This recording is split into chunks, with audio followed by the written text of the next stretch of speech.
mas Deus tem uma palavra para o meu e para o seu coração. Fica aí atento. Quem quer ouvir a palavra de Deus aí? Quer ouvir a palavra, irmão? Glória a Jesus. Quero convidar aqui o pastor William para nos ministrar a palavra do Senhor. Graças a Deus. São Mateus capítulo 11. Assentados mesmo. São Mateus capítulo 11, do 28 ao 30. Esta manhã nós tivemos uma rica escola dominical, maravilhosa, irmãos. E domingo que vem vai melhorar. Vai ter mais varões ainda, né? Graças a Deus. Vai melhorar mais ainda. E o irmão Reginaldo, ao final da escola dominical, ele fez algumas perguntas e me inspirou bastante. E hoje o Espírito Santo conduziu o culto todo. E agora vai continuar conduzindo através da palavra, no mesmo sentido, numa mesma linha. São Mateus capítulo 11, verso 28 ao 30, diz assim a minha versão: Vinde a mim, todos os que estáis cansados e oprimidos, e eu vos aliviarei. Tomai sobre vós o meu jugo e aprendei de mim, que sou manso e humilde de coração, e encontrareis descanso para a vossa alma, porque o meu jugo é suave e o meu fardo é leve. Porque o meu jugo é suave e o meu fardo é leve. Deus tem uma mensagem poderosa para a sua vida de conforto. Mas eu peço a Deus que você não saia daqui confortável com a palavra, e sim preocupado, porque você e eu somos pecadores, e a palavra precisa tocar o nosso coração para entendermos isso a todo momento. A palavra de Deus não é outra senão aquela que nos transforma, muda e molda o nosso coração. Por isso eu fico preocupado quando a palavra de Deus, eu saio alegre porque a palavra foi boa. Nossa, que palavra! A palavra tem que me deixar preocupado, irmãos, porque eu preciso de mudança ainda hoje, em todo momento. Então essa palavra aqui é um convite de Jesus. E nos tempos de hoje vivemos no mundo da depressão. A doença da moda é a depressão. As pessoas se deprimem, ficam oprimidas aos cantos, sem querer conversar, falar, nem ouvir. Não me toque.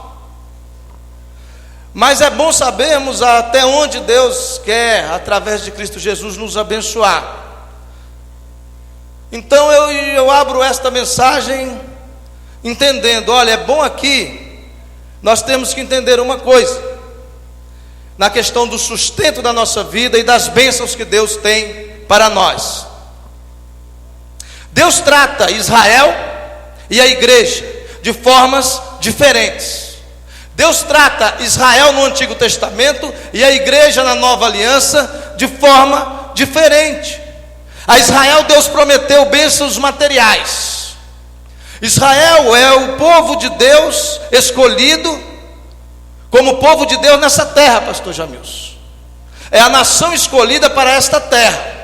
É uma nação escolhida para receber bênçãos materiais. Não fala de bênção espiritual em quase ponto nenhum do Antigo Testamento, mas somente de bênçãos materiais. É o povo terreno de Deus. O Antigo Testamento fala de muito leite, mel, fala de terras, de filhos, de rebanhos, de ouro e de prata. Pode ver que no Antigo Testamento nós vimos que as bênçãos de Deus são bênçãos para um povo terreno, um povo da terra. Mas se tratando da igreja, ao povo ao qual ele prometeu, não a terra, mas sim o céu. A terra prometida, Canaã do Antigo Testamento, é uma terra material, que simboliza a terra espiritual, que a igreja irá receber. Isso é interessante nós entendermos, para que cheguemos ao convite de Jesus.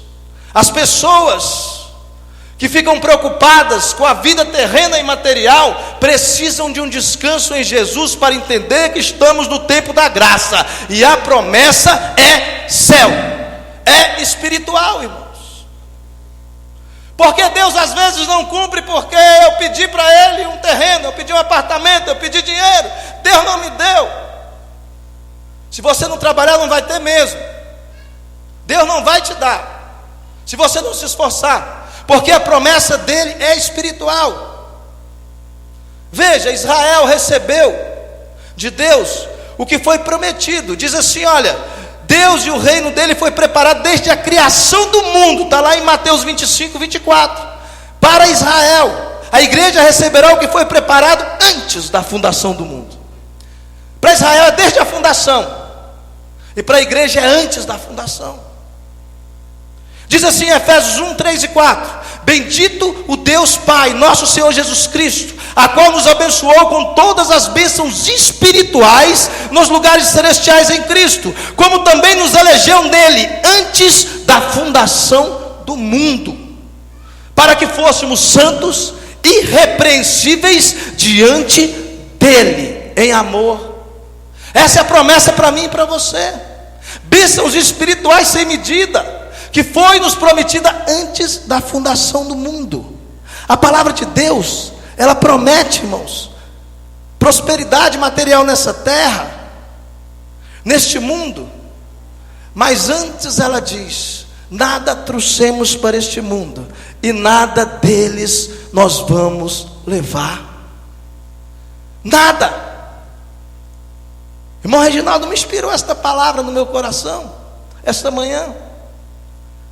E eu pesquisei, estudei e vi realmente que as promessas materiais, as bênçãos materiais, irmãos, não vão te levar ao céu. Você não chega ao céu com aquilo que Deus dá nessa terra, mas com aquilo que Ele planta, que Ele coloca no seu coração, que é a fé. A Bíblia diz que ela não é nossa, é um dom de Deus, ela vem do céu para o nosso coração, e assim alcançaremos vitória, e assim alcançaremos a prosperidade, que é algo eterno, que é algo que não se pode tirar, que é algo que o diabo não toca. Se você está em comunhão plena com Deus, o diabo jamais pode te desviar e te desvirtuar, porque Deus Ele cuida, porque Deus te prospera. Não deixe a agonia, a angústia dessa vida fazer isso. Quem se lembra em João no capítulo 4, a partir do versículo 3, nós vemos ali Jesus à beira de um poço, na cidade de Sicar, Samaria, à beira de um poço, irmãos, com sede. Jesus estava com sede. Sede é algo que o corpo sente, não é espiritual. Vemos Jesus à beira de um poço, e apesar de ser Deus, ele estava cansado na sua condição humana. Ele estava experimentando as mesmas coisas que eu e você experimentamos. Jesus estava ali com sede. Jesus sentiu agonia, Jesus sentiu angústia, Jesus sentiu medo, Jesus sentiu dor. Tudo que eu sinto e você sente, Jesus sentiu raiva. Quando fez um azorrague, um chicote, chicoteou aqueles vendilhões do templo. E ele experimentando as coisas materiais, ele se depara com uma mulher. Jesus sentiu tudo isso, mas estava sem pecado. E ficou sem pecado. A única hora que Jesus foi carregado dos pecados não eram deles, era meu. Os pecados não eram dele, era meu. A única vez que Jesus teve pecado foi o meu, não foi o dele. Foi o seu pecado que estava em Jesus e não foi o dele. Então ele sentiu até o peso do pecado, até isso Jesus sentiu, para que nós fôssemos libertos, sarados e salvos. Porque aquele que é capaz de sentir isso e morrer, porque sentiu o meu pecado, ele é capaz de te dar alívio na sua alma. Ele é capaz de dar conforto para você, porque Ele sabe a angústia que eu sinto, Ele sabe a agonia que eu sinto, principalmente agora, depois da nova aliança. Ele deixou a sua deidade de lado, Ele se despiu da sua glória para sentir o mesmo que eu e você. E Ele te faz um convite nessa noite: vinde a mim. Queridos, quantas pessoas têm negado esse convite? Não querem chegar até Jesus. Ele faz um convite: vinde a mim. Pelo amor de Deus, crente, em nome de Jesus, você que está acreditando, crendo nessa palavra, não rejeite esta palavra nessa noite. Venha até Jesus, venha a Ele, porque Ele te convida nessa noite. Coloca sobre Ele o teu fardo que é pesado, e Ele transformará isso em algumas gramas. será fácil de carregar. Coloca sobre ele a sua angústia, a sua agonia, e ele te dará uma injeção de ânimo, de vitória. Ele faz isso, é especialista nisso. E aquela mulher estava à beira do poço, uma mulher angustiada, ela era desesperada, ela estava desesperada. Se você vê nas entrelinhas, aquela mulher, ela estava ali numa hora sexta, irmãos. Na hora sexta, é uma hora que ninguém iria naquele lugar. As mulheres que iriam buscar água, iam logo no alvorecer, logo na manhã, na primeira hora, buscar água para o seu sustento, para a sua casa, para o seu lar, naquele poço. A mulher esperava todo mundo ir, pastor Félix, para ir depois, por causa da vergonha que ela sentia. Se você conhece a história, vai ver que Jesus a interroga e ela começa a confessar os seus pecados, um a um, devagar, aos poucos. Jesus quer isso. Confesse os pecados, e ela saiu dali leve.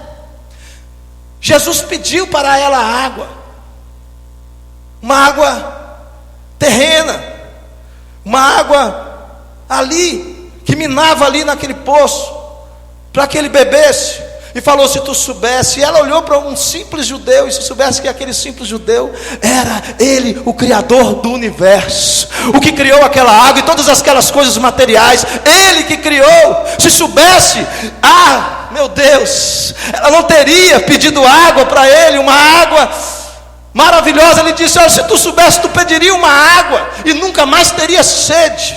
Jesus mostra ali tudo que é celestial, tudo que é espiritual. A água terrena, ele fala que ela pode matar a sede, mas a pessoa volta a ter sede. Mas o que Jesus te chama para te oferecer é alívio para a sua alma. O refrigério que Ele dá para você nessa noite é algo que você nunca mais vai se desesperar, nunca mais vai ficar aí deprimido pelos cantos. Porque o que Ele tem é espiritual e eterno. Não se preocupe, esteja satisfeito. O próprio Jesus diz em Mateus 6: tendo o que vestir, tendo o que comer, tendo onde você repousar a sua cabeça, fique com isso alegre. Mas entenda, o que Ele quer é que nós examinemos a nós mesmos, entendamos, precisamos dEle, somos dependentes, nada pode tirar isso de nós, nós somos dependentes eternos de Jesus. Aquele Jesus que é capaz de multiplicar pães, irmãos, multiplicar peixe, ele estava pedindo um pouco de água para que alguém entendesse que aquela água, nós como homens precisamos dela para sustentar a nossa carne, mas ela não nos dá alívio. O dinheiro que você tem, irmão, ele vai acabar. Se você não se esforçar todo dia e trabalhar todo dia, se parar de trabalhar, o dinheiro vai acabar. A sua saúde vai acabar. Olha só, eu não precisava disso, não enxergo nada, irmão, minha saúde vai acabando aos poucos. Pastor Félix, o braço dele já está curto, ele fica assim, ó, visão de águia, né? Só vê de longe. A nossa vida, irmãos, material, nosso corpo físico, ele vai acabar. Viu, irmão Tiago? O templo, a igreja, não fica pedra sobre pedra. Jesus falou e não vai ficar. O dia que essas paredes ficarem aqui, e aí os bancos estiverem vazios, é porque Jesus voltou e levou a verdadeira igreja, que é a espiritual. O que é material nessa terra ninguém leva. Não fique angustiado com isso. Tenha cuidado. Tenha cuidado com aquilo que Deus te dá, porque você é mordomo. Você está aqui para cuidar do seu salário, que é Deus que te dá, do seu alimento, que é Deus que te dá, da sua família, que é Deus que te deu. Cuidar, mas não se desespere com isso, não fique angustiado. Deixa Jesus cuidar, deixa Jesus tratar. O que Ele te oferece é alívio para a sua alma. O que Ele oferece para nós é alívio para a nossa angústia. Nós devemos confiar nele. Jesus não está falando da água obtida de um poço, uma água humana, uma água terrena. Não.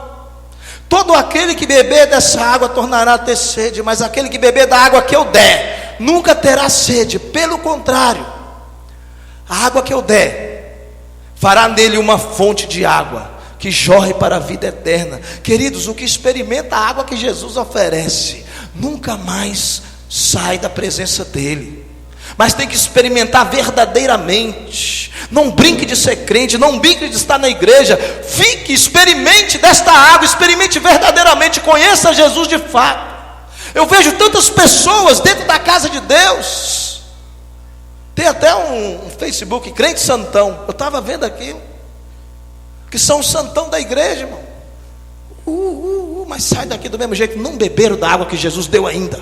Porque se bebesse, irmão, se bebesse, entenderia o que Jesus quer fazer, o alívio que é. Chega em casa, está aqui, nossa, entra no mistério, chega em casa, está angustiado, agoniado. Ah, meu Deus, a conta é isso, é aquilo. Mas não luta, não batalha. Oração, ora e age. Não, eu vou orar e só ora, não sai da igreja, pastor. Tem irmãs que não saem de certas igrejas, eu estava anotando, de manhã, de tarde, de noite, não cuida da casa, não cuida do marido, não cuida de nada. Não, é para Jesus, é para Jesus, é para Jesus. Equilíbrio. Assim a sua angústia não vai embora. Experimenta da água de Jesus, Ele vai te ensinar a administrar a sua vida espiritual. Aleluia. Fazer você andar por essa terra. A oração de Jesus para os seus apóstolos não falou: Senhor, livra eles, leva para o céu. Não, Ele falou assim: olha, eu te peço que não tire do mundo, mas livre do mal. Deixa eles aqui, que eles têm uma obra. Eles vão trabalhar, vão se esforçar, vão comprar, vão vender, vão fazer tudo, mas vão ser um povo diferente, um povo de boas obras. Aleluia, aleluia. Um povo diferente. Nós temos que entender isso. Estamos aqui nessa vida em uma guerra constante, uma guerra interminável, e temos que entender, irmãos, entender a água que Jesus quer nos dar. Estamos aqui para saber como está em Apocalipse 19, e versículo 10, diz que o testemunho de Jesus é o espírito de profecia. Jesus está falando contigo nessa noite, queridos, através de mim, através da palavra. Você tem que entender o que Jesus tem para a sua vida. Foi profetizado aqui sobre a netinha do irmão Reginaldo, e ela já recebeu a vitória. Foi profetizado aqui sobre a tua vida na hora do milagre, você já recebeu a vitória. E agora Deus, pela palavra, está confirmando: você vai sair daqui com refrigério na sua alma. Vai sair entendendo que Jesus agora já está agindo no seu problema, está agindo a seu favor. No Evangelho de Lucas, após a ressurreição, ele encontra 2 discípulos. Jesus ressuscita, vem andando, e encontra 2 discípulos, e mostra a eles que tudo que estava escrito no Antigo Testamento a seu respeito, queridos, mostra que ele, Jesus, é o centro de todas as coisas. Ele é o centro de tudo, começo, meio e fim. Jesus é Ele que tem que ser, e por isso Ele está dizendo agora, nesta noite: vinde a mim, vinde a mim, vinde a mim todos que estáis cansados e sobrecarregados. Jesus faz esse convite. Jesus não está te convidando, você que está aqui nessa noite, para uma religião, porque uma religião não vai resolver seu problema. Não, Jesus não está te convidando a congregar em uma igreja. Não, isso vai ser uma consequência futura. Jesus não está te convidando para te dar, como dizem por aí, entre aspas, bênçãos materiais. Eu acho difícil falar isso, porque bênção para mim só é espiritual, o material é a consequência dela. Não, Deus está te chamando para dar um refrigério na sua alma. Deus está te chamando para tirar suas angústias. Deus está te chamando para te levar a caminho do céu. E no céu só entra quem está feliz. Não adianta, irmãos, tem que estar feliz com Jesus, porque a alegria do Senhor, que é a nossa força, faz nós entrarmos no céu. Se você não estiver feliz com Jesus, não entra. Se não estiver feliz com Jesus, não vai, não sobe. Só vai subir quem está alegre, quem está satisfeito. Eu me lembro do sonho do pastor. A Camila deu uma prévia do sonho aqui, e eu conheço essa história. A gente chora de alegria, irmãos, em saber que Jesus está voltando. Aleluia, não há tristeza. Quando Jesus se aproxima, não existe tristeza. Ele coloca tudo fora. Não existe medo, não existe dor, não existe angústia, porque Ele te ama. E o amor de Jesus lança fora todo medo. O amor de Jesus bota fora toda angústia. Todo desespero sai. Devemos entender isso. O mundo faz você acreditar que é pelo seu esforço que você consegue.